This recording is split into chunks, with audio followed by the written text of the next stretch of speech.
Mes amis, bonjour et bienvenue pour une nouvelle vidéo.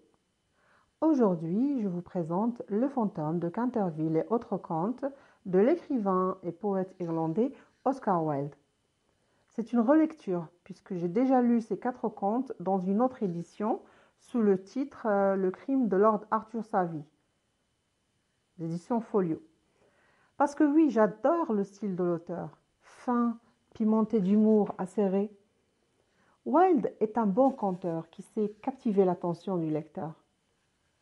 Contrairement à ce que son titre laisserait penser, le fantôme de Canterville n'est pas effrayant. Bien au contraire, cette histoire est pimentée d'humour bien british. Il s'agit d'un fantôme qui n'arrive plus à terroriser les vivants. C'est plutôt l'inverse qui se passe. On en arrive à plaindre le pauvre spectre. Les vivants, c'est cette famille américaine qui vient d'acquérir le château de Canterville avec tout ce qu'il contient, fantôme compris. À travers ce conte, Wilde raille doucement les Anglais, engoncés dans leurs superstitions, mais aussi les Américains, par trop matérialistes et sans considération pour la culture. J'ai apprécié le deuxième conte, je l'ai même adoré. Il s'agit de Le crime de Lord Arthur Savy. L'auteur commence par une description du grand monde avec ladies et sirs superficielles, égocentriques. Lors d'une soirée, Lord Savy se fait lire les lignes de sa main et apprend qu'il va commettre un crime.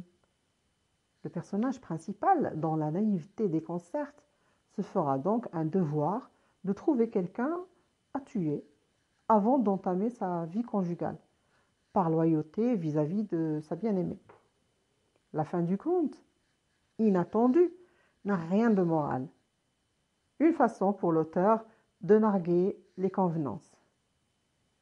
Le recueil se termine avec 2 courts récits, Le millionnaire modèle, un conte moral, et Le Sphinx, son secret, qui parlent de ces personnes qui n'ont rien d'intéressant dans leur vie et qui se créent leur propre délire.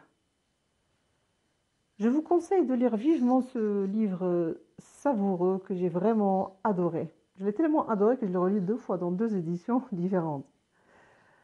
Pour terminer, je vous lis une citation prise dans le premier conte, Le fantôme de Canterville. D'ailleurs, aucun fantôme de l'histoire n'avait jamais été traité ainsi. Aussi résolut-il de se venger, et il demeura jusqu'au jour plongé dans une profonde méditation.